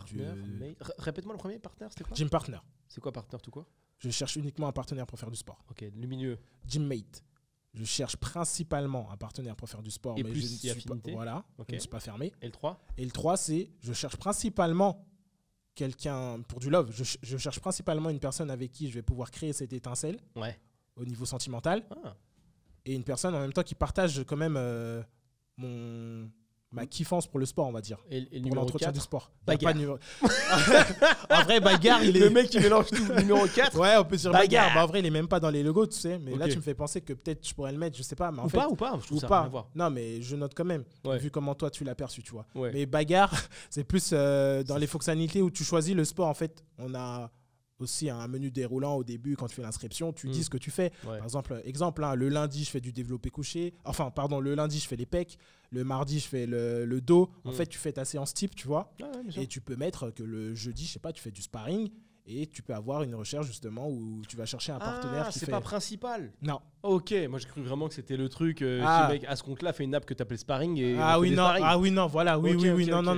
C'est juste le petit plus. Dans les sports dispo, exactement. Il y a sparring. Sparring et tu choisis le sport que tu veux, boxe anglaise, MMA, tout ce que tu veux. Magnifique. Parce que justement, comme je disais, il y a beaucoup de salles maintenant qui intègrent ça. Donc je n'ai pas trouvé ça négligeable de pouvoir offrir cette option. Ça peut peut-être t'amener sur une autre app, ça à terme d'ailleurs. Peut-être. De sparring, c'est pas mal. Peut-être. En soi, ça peut être super intéressant, tu vois. Clairement. Ou pas, d'ailleurs. J'ai une question. Ouais. Tu sais qu'il y a une question qu'il faut se poser assez tôt. Je sais plus si je t'en ai parlé. Mais quand tu dev une app, c'est toujours intéressant de savoir comment tu la fucking monétises, gars. Ouais. Comment ? Nous, très tôt, dès le début, il faut savoir, en fait. Nous, on a vu, ce serait avec des abonnements. Ouais. Des abonnements qui permettent d'avoir des fonctionnalités supplémentaires que tu n'as pas en version standard, quoi. Comme quoi ? C'est un exemple... On va dire, on a une limitation, nous, de messages. En fait, tu peux pas bombarder de messages une personne, parce qu'en plus, justement, on pensait aux femmes. Tu peux pas bombarder une personne de 7-8 messages. Au bout d'un moment, c'est limité. Et tu as une version au-dessus qui te permet d'envoyer et recevoir des messages de manière illimitée. Mais, tu as aussi une option qui fait partie de, je sais plus si c'est laquelle, enfin à voir si on la garde ou pas, qui te permet de limiter les personnes qui t'envoient des messages. En gros, c'est une femme. Elle veut voir uniquement des personnes qui ont choisi le même logo qu'elle, on va dire, pour voir que des partenaires de sport. Elle peut bloquer tous les autres logos et voir uniquement que les messages et pouvoir être contacté que par les personnes qui cherchent ça. Tu peux comme changer d'état un peu. Exactement. Il faut que ça soit accessible ton truc, pour que la personne puisse changer d'état. Oui. Que ça soit pas enfoui. Non. Paramètres de séduction. Moi, prénom, information personnelle, changer d'état. Non, c'est vraiment devant où tu peux changer d'état. C'est devant. Ne pas déranger. C'est un peu ça. C'est clairement ça. Après, tu auras toujours des petits malins qui vont quand même mettre le logo en mode je cherche que un partenaire de sport, mais derrière qui vont... Toujours, ça tu peux pas l'éviter. Je ne peux pas. Ça tu peux pas l'éviter, et de toute façon tu peux pas éviter la vie. Exact. Donc ça peut déraper en partenaire, en machin, en autre, donc ça c'est ok. Mais j'adore l'idée de changer d'état un peu, comme ton état de téléphone. T'es en silencieux, t'es pas en silencieux. Ouais, voilà, c'est ça. Sauf qu'il y a 3 positions. Exactement. Limite ces 3 positions, il pourrait y en avoir que 2, limite, à terme. Dans le celle du milieu, tu penses? Ouais, parce que j'ai l'impression qu'il y en a qui sont adjacentes, quoi. Il y en a qui se touchent pas mal. À voir. Tu verras. Ça, c'est du retour terrain. Ouais, c'est ça. Ça, tu vois, typiquement, retour de stats. Quand tu commences à avoir du monde et que tu dis, mais tiens, les gens, ils sont plus sur la position 1 et la position 3. Peut-être le middle, il sert à rien, tu vois. Donc ça, c'est de la data. C'est la magie de la data. Faut vraiment la regarder. Et je te dis ça pour que ça soit au cœur de tes préoccupations, que très vite, il y ait du tableau et très vite, vraiment, on puisse prendre des décisions qui sont, comme on dit, data-driven. C'est important. Dans à peu près n'importe quel métier, maintenant, c'est capital. Ok. Clairement. Bon. Donc, tu vas sortir cette V1 en mode bêta. Donc, c'est une bêta qui sera quand même codée en dur, comme on dit. Ouais, c'est ça. Il n'y a pas de no-code, c'est codé dur par Swan. Ouais, c'est ça. Donc, ça devrait être validé par Apple. Tu connais un peu le tracé? Ouais, un petit peu. Un peu chiant, ça, d'ailleurs. Ouais, un peu chiant. À la moindre modification. Ouais, il m'a expliqué, c'est un peu relou. Bon. C'est un peu relou. Je donne l'info pour si jamais tu le sais pas. Pour ceux qui ne savent pas, quand tu développes une application, tu peux pas la publier sur l'App Store comme ça instantanément et qu'elle soit dispo demain. Elle doit être vérifiée par Apple. Ça peut prendre du temps. On est en semaine, parfois on est sur un mois et demi. Ça peut être long. Et ça sera revérifié même s'il y a une modification qui n'est pas forcément très très importante. Voilà. Ils ont à cœur de tout checker et ils prennent un cut, mon gars. Sur la monétisation, c'est quelque chose. Tu vas le découvrir également. C'est pas 10 ou 15? Ouf. Je sais plus, mais ils prennent. Ah ouais? Ouais, c'est le concept d'avoir une marketplace. Enfin non, oui, j'avais vu, mais je crois que c'était 10 ou 15. Je sais plus. La monétisation Apple, c'est ok. C'est quelque chose. Mais bon, ça ne doit pas t'empêcher d'avancer, tu vois, c'est toujours pareil. Ouais, c'est ça. Non, mais ça, on l'avait vu. Et il me semble en plus qu'il y avait même eu une nouvelle update par rapport à ça que j'avais vu à la télévision. Ouais. Mais je ne pourrais plus dire quoi exactement. Comme si justement ils avaient revu à la baisse. Parce que justement le cut était peut-être trop gros. 30%. Ouais, 30. Et là, actuellement, c'est toujours 30%. Énorme. Enfin, là, je vois marqué 30%. Peut-être que ça aura bougé en temps. C'est quelque chose quand même. Énorme. Ça tape. Hein. Ah, ça tape, hein. Tu vois, en plus, on est sur, sur des offres d'application. Je sais pas combien tu es sur ton abonnement. Tu es sur un 10, 15, 20 On a 2 abonnements. Il y en a un à 12 et l'autre à 22. Ah ouais, x2. Ok. Ouais, moins 30%. Ouais, il reste 8 balles. Donc, tu sais que tu vas avoir un business où il faut une vraie commu, mon gars. Ouais. Il faut faire du volume. Hein. Ouais. Pas le choix. Clairement. Pas le choix. Tu verras si ton business model évolue avec le temps. Hein. Il y a un monde où tu feras autre chose. Je pense qu'il passera sur le podcast. Je connais quelqu'un qui a lancé une application et qui ne s'est jamais posé la question de la monétisation. Ok. Enfin, il se l'est posé au moment de devoir trouver des investisseurs. Ah. C'est le pire moment. Ok. C'est-à-dire que tu as construit toute ton architecture. Tu as déjà des gens qui sont habitués à un modèle. Et subitement, tu te dis « Oh, merde, on doit gagner de l'argent. » Aïe. Mais genre, il n'avait vraiment pas pensé à comment il va... C'est pas le focus. C'est un mec qui a plutôt un profil dev. C'est un mec de la passion. C'est un mec des projets. Okay. Un mec en or. Tu vois, il est trop cool. Ouais. Et non, la monnette, il s'est dit bon, t'inquiète, on verra plus tard, on fera des pubs. Tu sais, c'est la réponse Joker, ça. Ouais, tu gagnes quand même de l'argent avec les pubs. Ouais. Je sais pas où t'as vu que ton truc c'était un camion publicitaire. Les pubs, ça fait chier tout le monde. Le modèle peut être compliqué. Et au moment de monétiser, ça a été complicado. Il a fini par sortir du projet d'ailleurs après plusieurs années. Ah, mince. Parce que c'était immonétisable. Et puis c'était immonétisable rétroactivement. Ouais. Tu vois, on ne peut pas tout casser, ça demande des coûts. Ils avaient réussi à lever un peu de fonds, mais quand je te dis lever des fonds, c'est pas grand chose. Hein. Des petites sommes, 10, 15 ou 20. Okay. Ils avaient trouvé un petit investisseur privé. Tu vois, tu commences à embaucher quelques petites personnes, des alternants. Donc tu dépenses ta petite trésor. Tu loues un petit endroit sympa, tu dépenses encore ta petite trésor. Puis quand il faut refaire l'architecture parce que tu n'as pas monétisé, tu n'as plus de petite trésor. Donc tu payes tout en deniers personnels. T'en vois pas le bout. Quoi. Ouais. Après, c'est OK. Il a un métier qui fait qu'il gagne bien sa vie, mais quand même. C'est quand même chiant. Donc vraiment, méga focus sur ça. Comment on monétise ? On se pose la question dès le début. Mais souvent, les gens n'osent pas y penser parce qu'ils croient que ça va nuire à la qualité du projet. Tu vois l'idée ? La France et l'argent. Quoi. Oui. C'est exactement ça. La France et l'argent. On parle pas d'argent. C'est-à-dire que tu rêves d'en gagner, mais il faut pas le dire. Faut pas le dire. C'est vraiment un truc de ouf. Ça. C'est une dinguerie. Hein. Faut pas le dire. Moi, l'argent. Mais non, mais je fais ça pour la passion. D'accord. Bah, va travailler par passion alors.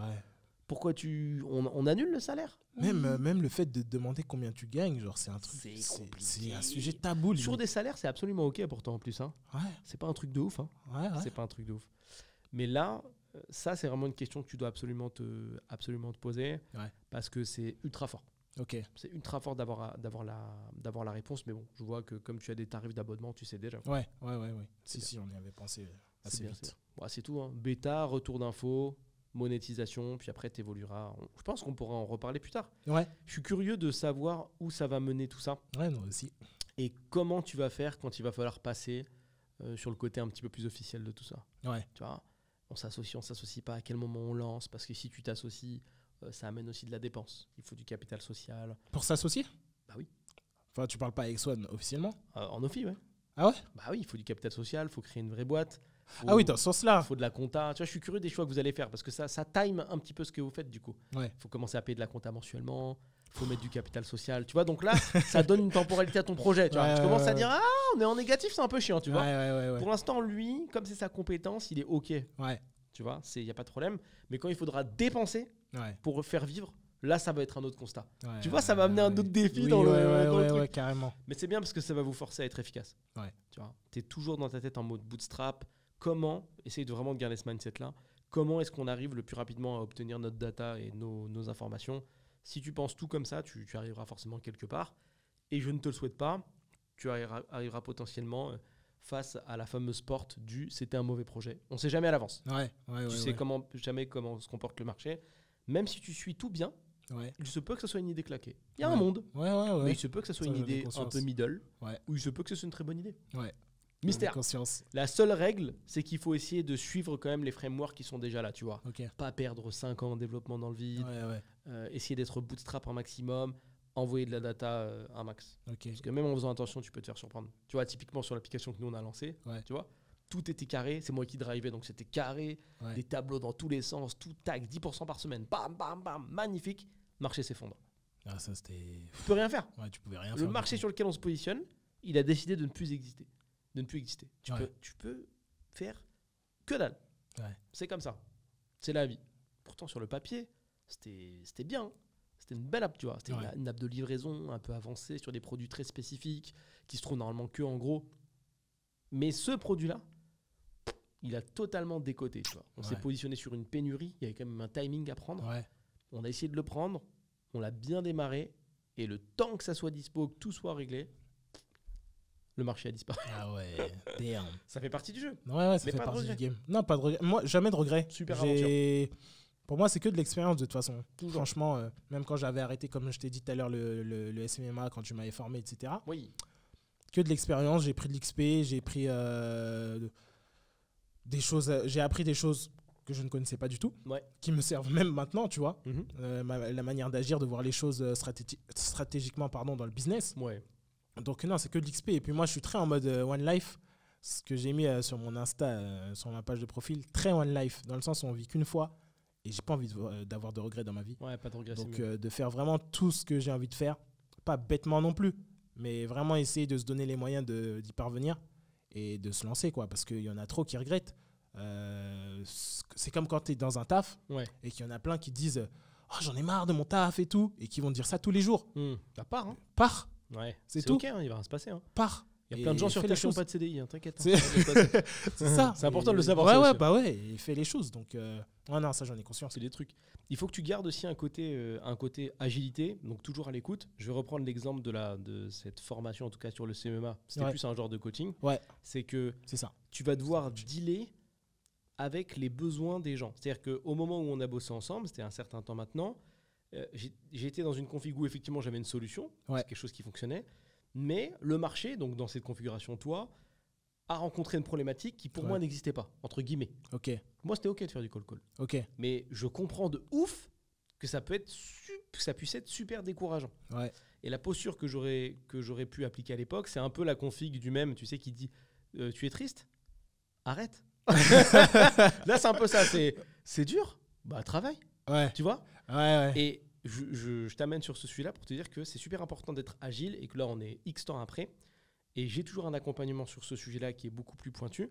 Et j'ai dû, pour pouvoir amener des résultats assez violents aux gens, aller dans un endroit que je pensais impossible. C'est-à-dire que là, on arrive dans une config où d'un côté, moi, je te dis, pour trouver des clients, tu dois faire du call-call. Et en face, toi, tu me dis, ouais, mais j'aime pas le call-call, c'est grave relou, c'est décourageant. Le bilan de l'époque, ça aurait pu être, bon, bah, dommage, hein. Alors qu'avec le temps, j'ai su me mettre à la place des gens, et je te remercie pour ce retour d'information, et trouver une solution, parce qu'il y en a toujours une finalement quand tu cherches, pour réussir à apporter ce que les gens demandent, parce qu'il n'y a pas que toi qui l'as demandé. Tu vois le délire ? C'est-à-dire que quand tu pars du fait que c'est possible, tu réfléchis, tu dis, mais attends, mais ce qu'il me demande, c'est impossible. Après, tu prends un pas de recul, tu dis, mais c'est impossible. Mais c'est qui l'expert ? C'est censé être toi. Expertise alors, expert. Trouve. Et tu creuses, et tu trouves. Et là, maintenant, tout de suite, j'ai une solution qui permet de passer au-dessus de ça. Il n'y a pas de call-call. Et les mecs, ils closent. Et il n'y a pas de call-call. Tu vois ? Et ça, c'est cette notion d'agilité, de toujours être un peu sur tes appuis en mode, vas-y, ok, il veut ça, ça paraît impossible, mais ça le pique. Et quand tu l'entends une fois, deux fois, trois fois, quatre fois, tu te dis, ah ouais, il faut que je trouve une solution pour ça, parce que ça les bloque, les mecs. Ils n'ont pas forcément le mindset bulldozer. En plus, tu l'as avec le temps, ce mindset-là. Tu l'as pas en un business. Et donc, mais là, la solution, elle existait. Elle existait et elle existe. Bon, il y a des stratégies publicitaires assez avancées, mais voilà. Si on retourne en arrière et que la stratégie, c'est directement te faire apparaître des leads, donc des gens, des prospects qualifiés qui attendent des appels, c'est pas le même game. C'est hyper différent. Et ça se fait. Maintenant, ça se fait beaucoup plus facilement qu'à l'époque. Néanmoins, là, il y a ces méthodes-là. Et là, après l'avoir appliqué avec des gens qui étaient 1000 fois plus débutants que toi et 1000 fois moins déter, ça a closé assez fort, assez vite. Bah, c'est eux qui closaient eux-mêmes. C'est eux qui closent eux-mêmes là, maintenant. Là. Lourd. Dès le début. Et c'est pareil, cette formation, je l'avais axée sur la technique à l'époque. Un petit peu. Tu vois ? C'est-à-dire que j'ai réfléchi à l'inverse. Je me suis dit, Je me suis mis à la place de mon marché. Je dis, qu'est-ce que veut le marché qui rejoint une format ou un coaching comme ça? Il veut gagner de l'argent. Ouais. Mais c'est impossible de lui faire gagner de l'argent. Il connaît rien. Ouais. Expert. Expertise, expert. C'est toi l'expert. Alors, expertise. Ouais. Comment tu fais pour... OK, tu as une vue d'ensemble. C'est pas lui qui va te donner la solution, gars. Ouais. Donc, trouve. J'ai réfléchi à l'envers. Je me suis dit, qu'est-ce qu'il faut à un mec pour vendre ça? Il faut qu'il soit bon dans le discours de vente. OK. Comment il pourrait être bon dans le discours de vente? Qu'est-ce qu'il lui faudrait? Il lui faut des offres. OK, fournis des offres. Un truc qu'il comprend. On va lui faire des offres sur mesure qui sont faciles à vendre et qui sont sexy. Comment il trouve les clients? Il faut qu'il fasse des campagnes de pub. Ouais, mais il va te dire c'est chiant d'investir. Ouais. Et dans l'accompagnement et dans la campagne, ça fait peur. Ouais. T'as de l'argent, t'as une boîte, tu peux investir à sa place. Ouais. Est-ce que c'est un deal win-win pour lui? Mais de ouf. C'est même c'est de l'over-delivery, comme on dit, c'est sur-délivré. Oui, c'est-à-dire que tu prends l'accompagnement et en plus, t'as des leads et en plus, ils t'attendent. Et en plus, t'as le discours de vente. Ah ouais. C'est cadeau. Tu vois? Donc en réfléchissant un peu, en te mettant à la place de la personne, tu te dis, mais putain, ça existait, merde. Tu vois? Agile, toujours à l'écoute, et tu finis par trouver des solutions qui te permettent d'aller plus loin. Et quand tu pars de discours de vente, tu dis au mec de maîtriser le discours de vente puis les offres, ça glisse, tu vois, ils arrivent à closer. Et la technique, elle intervient 1 mois, 2 mois après. Parce que finalement, c'est pas capital pour closer. Non. Il faut juste que tu saches comment marche une voiture. Tu n'es pas obligé de connaître en détail le moteur. Les détails du moteur. Et ça passe. Donc voilà, c'était juste sur le petit point agilité. Pareil, toi et ton app, sois vraiment ouvert au retour qu'on te fait. Ouais. C'est capital. Forcément, il y a des gens qui vont être là au début, puis à la fin. Ça fait partie du jeu. Mais fais en sorte d'enchaîner, puis tu les récupéreras peut-être dans un second temps, etc. etc. Ok, ça marche. Voilà, mon cher. Est-ce que tu as peut-être une observation à faire avant qu'on clôture cet épisode? Une observation? Non, franchement, on a tout dit, c'était pas mal. Ça s'est bien passé, ça va? C'est très bien passé. Voilà. J'ai eu mon petit café, de l'eau. Non, tout, ça s'est bien passé, nickel. Enfin, on se fait 1h20 d'épisode, t'as rien senti? Rien senti, rien du tout. À l'aise, t'as plein de trucs à raconter. Un vrai suppôt. Ça passe. Le mec a pas été ghetto de tout l'épisode et là il se lâche. Bon. Non, c'était cool. Franchement, c'était sympa et j'espère que les gens vont kiffer. Ouais, je pense. Parce que c'est dynamique, c'est cool, c'est bonne ambiance. Et justement, s'il y a des gens qui sont intéressés par le type d'application que je décris, n'hésitez pas. Marcus dit Training, je pense que tu mettras mon Insta en description. Et l'application à terme, n'hésite pas à me relancer si jamais c'est pas fait. Hein. Ok, exactement. Et si vous êtes intéressé, vous pouvez tester en DM, vous me dites et je vois quoi. Je prends les gens concernés. C'est des gens qui ne te connaissent pas, donc là c'est pas mal. Hein. Ouais. Ça peut être intéressant. Donc, parfait. Voilà. Okay. Merci beaucoup si tu as écouté jusque-là, c'est super cool. Le petit rappel comme d'hab classique dans la description, si tu as une question à me poser, le petit formulaire pose ta question. Et si tu veux que j'invite quelqu'un de spécifique, pareil, le même formulaire pose ta question.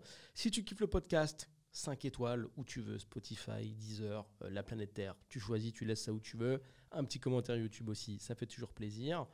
Et je te souhaite une bonne journée, une bonne soirée en fonction du moment où tu regardes cet épisode. Peace. Peace out.